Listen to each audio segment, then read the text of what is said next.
నగరం చుట్టుముట్టూతా ఒక 50 కిలోమీటర్ల పరిధిలో 70-80% వ్యవసాయం ఎవరు చేయడం లేదు. రియల్ ఎస్టేట్లుగా మారి, లేఅవుట్లుగా మారి, ప్లాట్లుగా విక్రయించి ఈరోజు మొత్తం వ్యవసాయేతర పనులకు, పరిశ్రమలకు, లేకపోతే ఐటీ కంపెనీలకు, లేకపోతే రియల్ ఎస్టేట్ లేఅవుట్ల కిందనో మారిపోయినాయి అధ్యక్ష. గత ప్రభుత్వము యావరేజ్గా 2 సీజన్లకు కలిపి ప్రతి సంవత్సరం 3 కోట్ల ఎకరాలకు వాళ్ళు డబ్బులు ఇచ్చుకుంటూ పోయినారు అధ్యక్ష.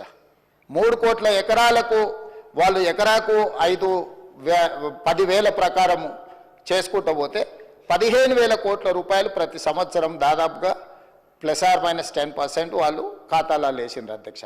అట్లా వాళ్ళు ఇచ్చిన 72,000 కోట్లల్లో 22,000 కోట్ల రూపాయలు జాతీయ రహదారులకు, రియల్ ఎస్టేట్లో ప్లాట్లు అమ్మిన వాళ్లకు, క్రషర్లకు, మైనింగ్లకు, రాళ్లకు, రప్పలకు, కొండలకు, గుట్టలకు దొంగ పాస్ పుస్తకాలు తయారు చేసుకొని అధికారంలో ఉన్నాం కాబట్టి అధికార పార్టీ నాయకుల అనుచరులము, వారి సహచరులము, వారి బంధువులమని వేలాది కోట్ల రూపాయలు కొల్లగొట్టిండ్రు అధ్యక్ష. మరి ఈరోజు నేను అడుగుతున్న తమ ద్వారా ప్రధాన ప్రతిపక్షము ఈ పథకాన్ని 80,000 పుస్తకాల్లో చదివిన సారాంశంతో దీన్ని తయారు చేసిన ప్రధాన ప్రతిపక్ష నాయకుడు వచ్చి ఇంత కీలకమైన అంశం చర్చకు వచ్చినప్పుడు వారు సూచనలు ఇస్తారని అనుకున్నాం అధ్యక్ష. వారి అనుభవం నుంచి, వారి పరిపాలనలో వారు నేర్చుకున్న అంశాల నుంచి ఈ ప్రభుత్వం ఏదైనా సూచన వస్తే మేము తీసుకుందాం అనుకున్నాం. ఇక్కడ ఒక అంశం చెప్పొచ్చు అధ్యక్ష. ఈరోజు ఇది ప్రవేశపెట్టిన వ్యవసాయ శాఖ మంత్రి గారు తుమ్మల నాగేశ్వరరావు గారు వారికంటే సీనియర్, వారికంటే ముందు ఎమ్మెల్యే, వారికంటే ముందు మంత్రి, వారికంటే ఎక్కువ శాఖలు నిర్వహించారు. అయినా మా సహచార మంత్రి తుమ్మల నాగేశ్వరరావు గారికి ఎలాంటి బేసిజాలు లేవు అధ్యక్ష. ఒకవేళ ఎవరైనా మొదటిసారి శాసనసభ్యుడైనా, ఈరోజు నేను ఎందుకు రిప్లై చేస్తున్నా, మొదటిసారి శాసనసభ్యుడు శంకర్ గారు, పాయల శంకర్ గారు కొన్ని అంశాలు లేవని ఎత్తితే వారు గతంలో స్థానిక సంస్థలలో ప్రజాప్రతినిధిగా పనిచేశాడు. ఎమ్మెల్యే కాకపోయి ఉండొచ్చు, ఎమ్మెల్యే కంటే ఎక్కువ ప్రజలతో మమేకమై ప్రజా జీవితంలో సంవత్సరాల కొద్ది ప్రజలలో ఉన్నారు. తనకు ఒక అనుభవం ఉంది. అది ముఖ్యంగా ఆదిలాబాద్ లాంటి వెనుకబడిన ప్రాంతం, గిరిజనులలో ఆదివాసీలు అత్యధికంగా ప్రాతినిధ్యం వహిస్తున్న ప్రాంతం నుంచి వచ్చిందంటే డెఫినెట్గా అవుట్ ఆఫ్ హిజ్ ఎక్స్పీరియన్స్ తన అనుభవం నుంచి కొన్ని ప్రభుత్వానికి సూచనలు చేసినప్పుడు ఈ ప్రభుత్వం తప్పకుండా మొదటిసారి సభ్యుడు కాబట్టి మేము వినం, అత్యంత సీనియర్ కాబట్టి ఆయన ఏ అబద్ధాలు చెప్పినా అబద్ధాలు అన్నిటిని ప్రభుత్వం స్వీకరించాలి. ఇట్లాంటి వాదనలకు ఇక్కడ తావలేదు అధ్యక్ష. తమరి నాయకత్వంలో అంశానికి ప్రాధాన్యత ఉంది, విషయాన్ని క్షుణ్ణంగా పరిశీలించే విధానం ఉంది. ఎవరికి నిజమైన లబ్ధిదారుడికి ఒక్కరికి కూడా అన్యాయం జరగొద్దు, చివరి పేదవాడి వరకు కూడా ప్రభుత్వం యొక్క సంక్షేమం చేరాలనేది మా ప్రభుత్వం యొక్క ఉద్దేశము, లక్ష్యం అధ్యక్ష. ఈ లక్ష్యాన్ని చేరుకునే సందర్భంలో ఆయాచితంగా వేలాది కోట్ల రూపాయలు గడీలలో ఉండే భూస్వాములు, జమీందారులు, జాగీర్దారులు వ్యవసాయం చేయకుండానే వాళ్ళ ఆధీనంలో ఉన్న రాళ్ళు, రప్పల, కొండలకు, వాళ్ళ ఆధీనంలో ఉండి సీలింగ్లో ప్రభుత్వానికి సరెండర్ చేసిన భూములకు, లేకపోతే రియల్ ఎస్టేట్లో లేఅవుట్లుగా మారిన భూములకు ఈరోజు ఇవ్వాలనా? ఈరోజు ఇంతకుముందు ఆ సభ్యుడు మాట్లాడుతున్నప్పుడు ఇట్లాంటి వాళ్ళందరికీ ఇవ్వాల్సింది మేము ఇచ్చినాం కాబట్టి మీరు ఇవ్వాల్సిందే, మీరు మమ్మల్ని ఆదర్శంగా తీసుకోండి అంటారు అధ్యక్ష. మిమ్మల్ని ఆదర్శంగా తీసుకుంటే ఈడెందుకు కూర్చుంటాం అధ్యక్ష? ఆడ కూర్చుంటాం, ఆ తర్వాత బయటకు వెళ్ళిపోతాం. మిమ్మల్ని ఆదర్శంగా తీసుకుంటే 23లో అధికారం పోయింది, 24లో డిపాజిట్లు పోయినాయి, ఈసారి ఉన్నది కూడా ఊడ్చుకపోతుంది అధ్యక్ష. మీరు కాదు కదా ఆదర్శము, ఆదర్శ రైతు ఆదర్శం, వ్యవసాయం చేసేవాళ్ళు ఆదర్శం.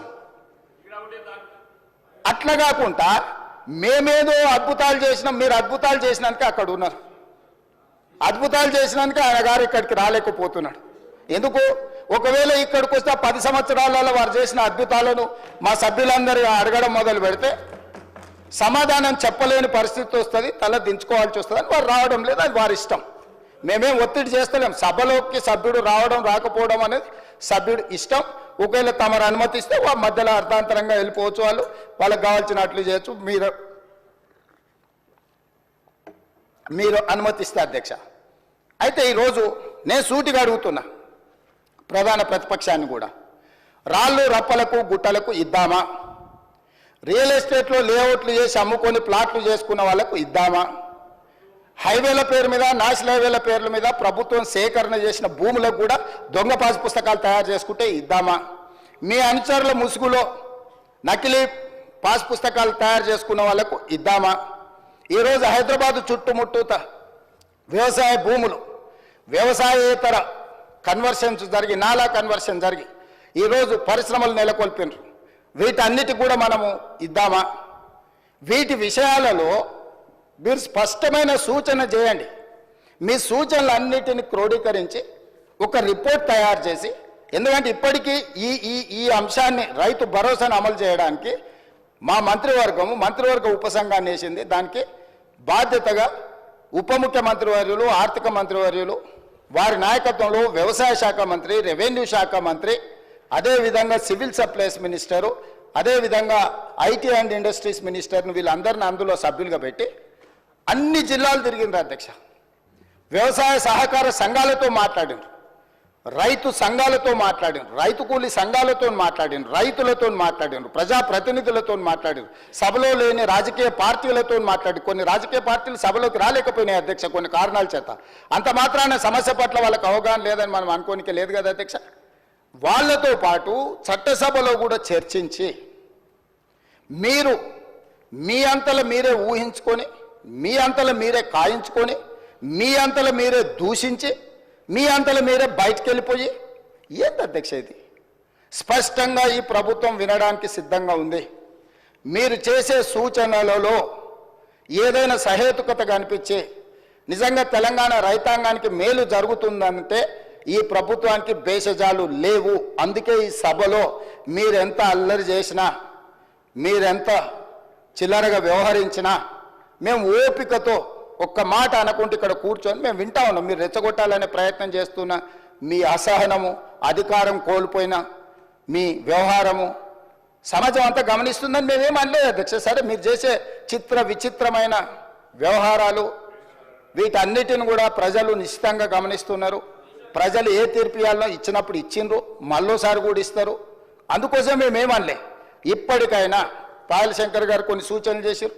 డెఫినెట్గా లిమిట్ పెట్టకండి, మీరు సీలింగ్ పెట్టకండి, ఆ కొద్ది మందిని కూడా ఎందుకు మీరు బాధ పెడతారని కొన్ని సూచనలు చేసిండు. అదేవిధంగా మీరు మంచిగా వాళ్ళకు అన్ని రకాలుగా వాళ్ళకు నమ్మకం కలిగించేటట్టు కొన్ని నిర్ణయాలు తీసుకోమన్నారు. తప్పకుండా వాటిని కూడా తీసుకుంటాం. ఒకవేళ ఇక్కడ మమ్మల్ని తిట్టడానికి ఒకవేళ ఈ సమయాన్ని కేటాయించుకుంటే రాతపూర్వకంగా అయినా తమరు తెప్పించుకోండి అధ్యక్ష. ప్రధాన ప్రతిపక్షం నుంచి మాకేం అభ్యంతరం లేదు. వాళ్ళను ఈ విషయాలలో ఈ రాళ్ళు రప్పలకు, గుట్టలకు, దొంగ పాస్ పుస్తకాలకు, లేఅవుట్లకు, రియల్ ఎస్టేట్ వాళ్ళకి ఇవ్వాలన్నా వద్దా? మీరు ఇచ్చిన జీవో స్ఫూర్తి పంట పెట్టుబడి సహాయము అంటే పంట వేసుకున్న వాళ్ళకే పెట్టుబడి సహాయం చేయాలనేది ఆ జీవో యొక్క స్పిరిట్. ఆ రకంగా పోదామా, ఇంకే రకంగా పోదాము, ఎట్లా పోదాము, ఏందనేది మీరు చెప్పండి అధ్యక్ష. అదేవిధంగా చర్చలో లేకపోయినా వారు చాలా విషయాలు కొన్ని ప్రస్తావించండి అధ్యక్ష. రుణమాఫీకి సంబంధించి లేకపోతే అప్పులకు సంబంధించి కూడా ఒకటి రైతు భరోసా మీద విధి విధానాలు అధ్యక్ష. విధి విధానాల 1, 2, 3, 4, 5 what ever it is, me suggestions ఏంటో కేటగారికల్గా చెప్పండి. ప్రభుత్వం వింటుంది, ప్రజలకు ప్రయోజనం చేకూరితే అమలు చేస్తుంది. పాయింట్ నెంబర్ 2, మీరు రైతు ఆత్మహత్యల మీద ఇతర అంశాల మీద దీంట్లోనే మిక్స్ చేసి మీరు కొంత చెప్పే ప్రయత్నం చేసి నాకేం అభ్యంతరం లేదు. నేను పార్లమెంట్లో మొదటిసారి నేను ఎంపీ అయిపోయిన ఎంబడే అడిగిన ప్రశ్న రిలేటెడ్నే కోట్ చేసినట్టుంది అధ్యక్ష. సేమ్ అదే దాంట్లోకి వెళ్ళి నేను చెప్పదలుచుకున్న అధ్యక్ష. 2019లో 3 డిసెంబర్ 2019 నేనే అడిగిన క్వశ్చన్కి కేంద్ర వ్యవసాయ శాఖ మంత్రి గారు ఇచ్చిన రిప్లైలో ఉన్న అంశం ఒక సభలో డాక్యుమెంట్ని ఇంకో సభలో కోట్ చేయడం నార్మలీ అలో చేయరు. తమరి ప్రత్యేక అనుమతి తీసుకొని ఈ డాక్యుమెంట్ని నేను కోట్ చేయదలుచుకున్నా. మొత్తం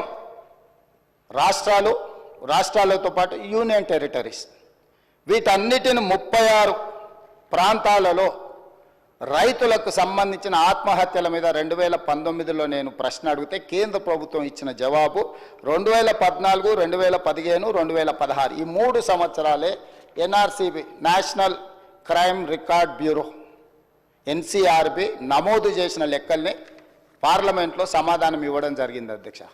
ఇందులో రైతుల ఆత్మహత్యలు తగ్గినాయనో, మేమేదో అద్భుతాలు సృష్టించినామనో, నోరు తెరిస్తే అబద్ధాలు చెప్పే అలవాటు ఉండి అబద్ధాల సంఘానికి అధ్యక్షులు రాలేదు, ఉపాధ్యక్షుడు వచ్చి వర్కింగ్ ప్రెసిడెంట్ వచ్చి మళ్ళీ అదే అబద్ధాలు చెప్తున్నాడు. అధ్యక్ష ఇందులో ఏముంది అధ్యక్ష? మొట్టమొదటి ఆంధ్రప్రదేశ్ 2014లో ఆంధ్రప్రదేశ్లో ఆత్మహత్యలు 160, 2015లో రైతుల ఆత్మహత్యలు 516, 2016లో రైతుల ఆత్మహత్యలు 239.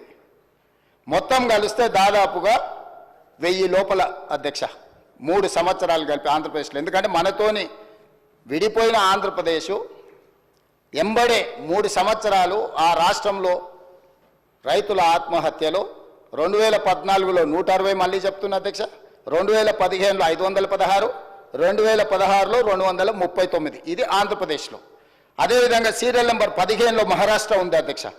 ఎందుకంటే ఈ దేశంలో అత్యధికంగా ప్రతి సంవత్సరం అత్యధికంగా రైతు ఆత్మహత్యల మొదటి స్థానాన్ని నిలబడుతున్నది మహారాష్ట్ర. మహారాష్ట్రలో 2014లో 2568, 2015లో 3030, 2016లో 2550. దేశంలో ప్రథమ స్థానంలో మహారాష్ట్ర ఉంది అధ్యక్ష. ఇక ఘనత వహించిన 80,000 పుస్తకాలు చదివిన అపర మేధావి గారి నాయకత్వంలో తెలంగాణ రాష్ట్రం సాధించిన ఘనత ఎంత అంటే 2వ స్థానం అధ్యక్ష. జనాభాలో మనం ఎక్కడో ఉంటాం అధ్యక్ష. మనకంటే 5 అంతల జనాభా ఎక్కువ ఉన్న ఉత్తరప్రదేశ్ లాంటి వాటికంటే తెలంగాణ రాష్ట్రంలో 2014లో అధ్యక్ష 898 మంది రైతులు ఆత్మహత్య చేసుకున్నారు అధ్యక్ష. 2015కు వచ్చే వరకల్లా నెంబరు 1358కి పెరిగింది అధ్యక్ష. 2016లోకి వచ్చే వరకల్లా 632 మంది ఆత్మహత్యలు చేసుకున్నారు అధ్యక్ష. దాదాపుగా 3000 పైచీలకు ఆత్మహత్యలు చేసుకున్నారు అధ్యక్ష.